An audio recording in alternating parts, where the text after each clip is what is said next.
envie d'entreprendre, volonté de réussir, regardez le Club Éco d'Objectifnews.tv avec la Banque Populaire Occitane.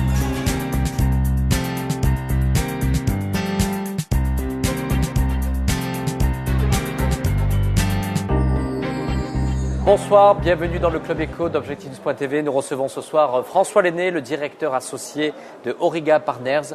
François Lenné, bonsoir. Bonsoir. Alors, on dit souvent que les fonds d'investissement ne s'intéressent pas trop aux jeunes entreprises innovantes parce que c'est prématuré. Vous voir ici, dans ce premier congrès des jeunes entreprises innovantes, dément la formule?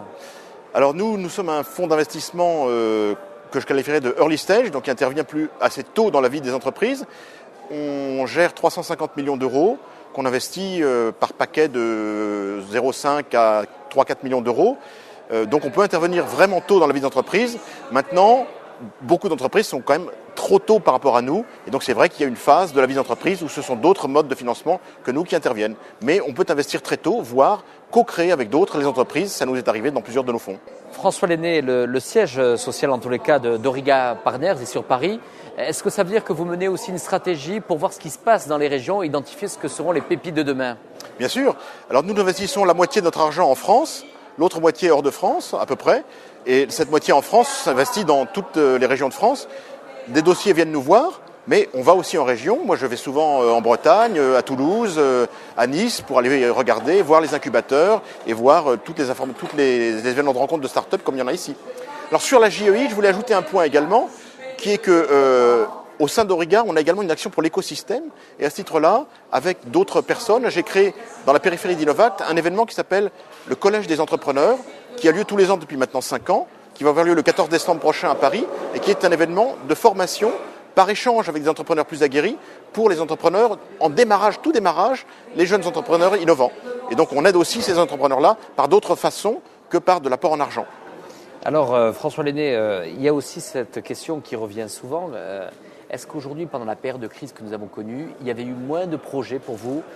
Souvent, on a dit que les fonds d'investissement étaient présents, mais que finalement, il y avait moins d'opportunités, moins de dossiers à étudier. Est-ce que ça a été le cas pour vous? Non. Alors, donc, du point de vue deal flow, comme on appelle ça, c'est-à-dire le nombre de dossiers qu'on reçoit et qu'on a regardé, 2009 a été, il n'y a pas eu d'affaiblissement, etc. Donc le deal flow était bon. Ce qui a pu se passer, c'est que certains fonds ont pu investir moins. Nous, on a beaucoup investi dans de nouveaux projets en 2009. D'autres fonds ont pu choisir de défendre leurs lignes et donc de consacrer plus de ressources à des lignes qui avaient déjà en portefeuille plutôt qu'à de nouveaux investissements. Alors, dernière question, François Lenné, parce qu'on entend que les travaux sont en train de reprendre dans ce congrès des jeunes entreprises innovantes. Très actif. Vous êtes aussi membre du conseil d'administration des Normaliens dans l'entreprise, ce qui nous amène à penser que justement, on a souvent dit que les Normaliens étaient souvent dans les grandes administrations ou dans les entreprises du CAC 40.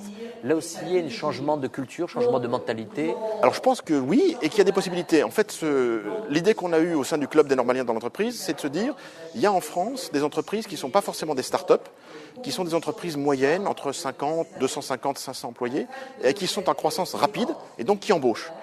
Il n'y en a pas beaucoup. À notre avis, il y en a 2000 typiquement. On les connaît maintenant, presque individuellement, on en a un bon nombre, et on a pensé que c'était des acteurs qui étaient intéressants pour des Normaliens ou des gens de grandes écoles qui voudraient entrer dans des entreprises qui ne sont pas Renault, AXA, etc.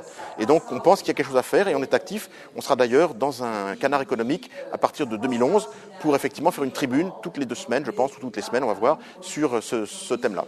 François Lenné, dans quelques instants, vous repartirez sur Paris avec quelques idées, un ressenti ici du dynamisme économique autour justement de ces jeunes entreprises innovantes. Qu'est-ce qui vous aura marqué dans les échanges d'aujourd'hui? Moi, ce qui me frappe le plus, c'est l'action collective que ces JEI ont décidé de mettre en place, ont manifesté par ce congrès aujourd'hui, et les thèmes très concrets que l'actualité a offerts, puisque la loi de finances les met un petit peu à découvert et en changeant brutalement les règles économiques. Donc il y a un combat défensif qu'ils vont engager et qui, je pense, va très bien partir. Puis il y a un certain nombre d'axes plus offensifs, intelligents, qu'ils vont pouvoir aborder collectivement. Je pense que c'est vraiment comme ça que la France bouge. Allez, peut-être juste un dernier mot. Est-ce que Auriga Partners fera certains investissements ici, vous pensez, dans la région, dans les mois à venir? Est-ce qu'elle a déjà ciblé quelques entreprises? Il y a des entreprises dans notre deal flow, entre guillemets, qui sont effectivement de la région. Est-ce qu'elles vont aboutir ou pas? L'avenir le dira effectivement. Merci François Lenné, merci d'avoir répondu à notre invitation. Merci beaucoup. Merci à vous.